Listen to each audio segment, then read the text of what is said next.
Hola from Barcelona. Birthday ko na naman. Pero sa halip na maghanda, ay pinili kong i-celebrate ito sa isang maliit na caravan. Kahit kaming apat lang ng asawa at mga anak ko, ay naging birthday pa rin ito na hindi ko malilimutan. Happy birthday to me.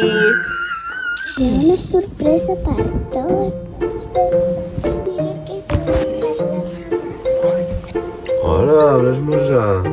Ang sarap-sarap na sana ng tulog ko pero itong anak kong si Julie ang aga nagising. 7 AM pa lang ay nagdodrawing na daw siya at niready na niya ang lamesa. Dahil limited lang ang pagkain namin, dito ilang daw naisip niya na magugustuhan ko. Matulog muna daw ulit ako at lalabas muna sila ni Chef Jama. At nung bumalik nga may bitbit na silang croissant, donuts, kape at may regalo pang lip balm itong si Julia. Naglagay din siya ng chorizo Filipino sa lamesa. At tingnan niyo naman ang birthday card niya. Lalo na daw niya ito kagabi pa. Ang gumising ng maaga kahit puyat na puyat siya. Nalala ko pa na lumawit yung ulo niya sa kama ng mga bandang alas 12 ng gabi para siyang maunang bumati sa birthday ko. Paunahan na sila ngayon ng asawa ko. Si Jana naman ay tagalamon lang. Kiss and hug lang daw ang regalo niya. Pero nung bandang gabi ginulat niya rin ako. Pero mamaya ko na lang ipapakita sa inyo. Sa mga panahon na ito para mas nagiging emotional ang asawa ko. Nire-reminisce niya yung mga panahon na nagkakilala kami. Pero nakalimutan daw niya kung anong year kami nagkakilala kaya dyan nakikipagdebate siya. Bumili din sila ng kandila. At nakailang patay sindi nga ako para mas marami yung wish ko. Kung hindi mo magkatotoo yung isa at least may 3 pa. Sa totoo lang wala naman ako mahihiling pa. Masaya na ako sa simpleng buhay namin ito. Pero sana magkatotoo pa rin yung mga wishes ko dahil para iyon sa pamilya ko. Naglinis muna kami ng caravan bago ito iwan. Mas lalo kasi lumiliit ang space kapag makalat. Ako na ang bahala sa loob habang ang magdaddy naman naghuhugas sa mga plato at baso dito sa likod. After maglinis, magsuswimming naman kami. May 3 malalaking swimming pool dito sa campsite na napuntahan namin. Dahil maaga pa nga ay wala pa masyadong tao. Buti na lang pala talaga maaga kami ginising ni Julia. Mas masusulit ko nga naman ang birthday ko. Dahil walang shower yung caravan namin, dito kami naliligo sa washrooms ng campsite. At eto na nga kami on the way na sa sorpresa ng aking asawa. Suot ko ulit ang dress ko na palagi kong suot tuwing birthday ko. Parang naisip ko na gusto ko na itong gawing birthday tradition. Para din ako may hirapan mag-isip ko anong isusuot ko. Sa ganitong paraan din, sa halip na isipin nyo na kuripot ako,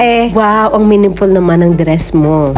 Dahil wala na namang kwenta pinagsasabi ko, ipapakita ko na lang sa inyo yung ganda ng view sa restaurant na napili nitong asawa ko. Ang El Balcoda Stand. Sa itsura pa lang at setup ng lamesa ay masasabi ko mamahaling pagkain na ipapakain sa akin ng aking asawa. Ngayon lang ako nakakita ng breaded calamar na kulay green na sinasasaw sa toothpaste. Charis. Pero nagustuhan naman niya ng mga anak ko. Dahil nasa dagat tayo puro seafood ang in-order namin. Ay talong pala ito. Ang weird naman ng plato kapag dito ka tumingin. Ay buto pala yun ng ano. Basta buto daw yan pero shrimp ang laman.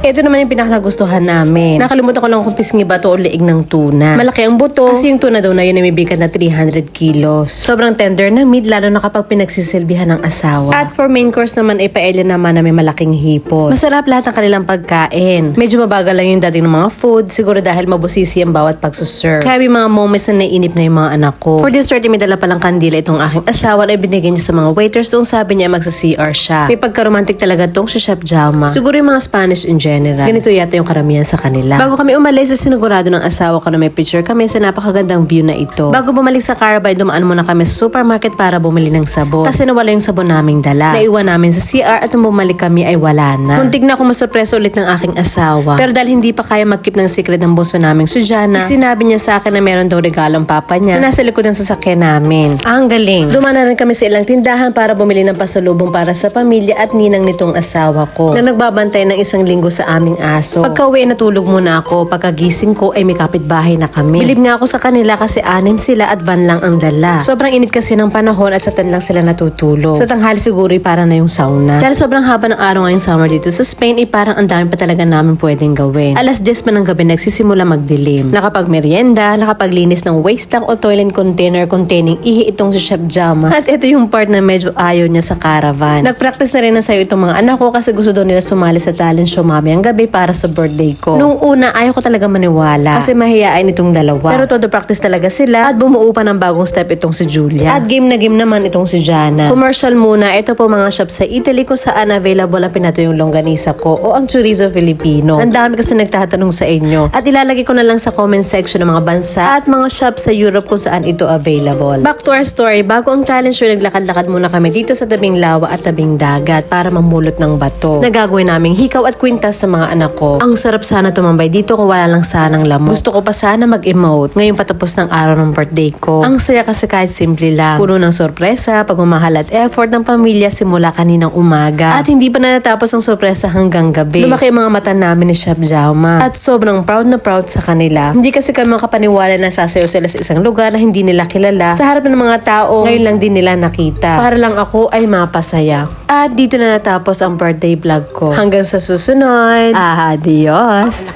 Llegar a enseñarlo a todos, tu Julia y tu Yana. ¿Y qué vais a hacer?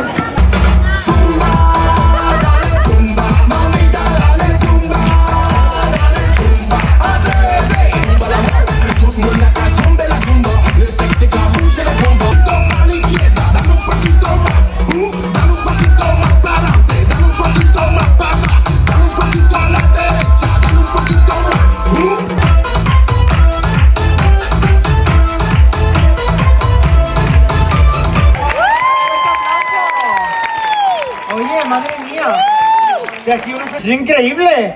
Esta noche es la noche de los talentos. Carla, Carla, estás con nosotros. Carla,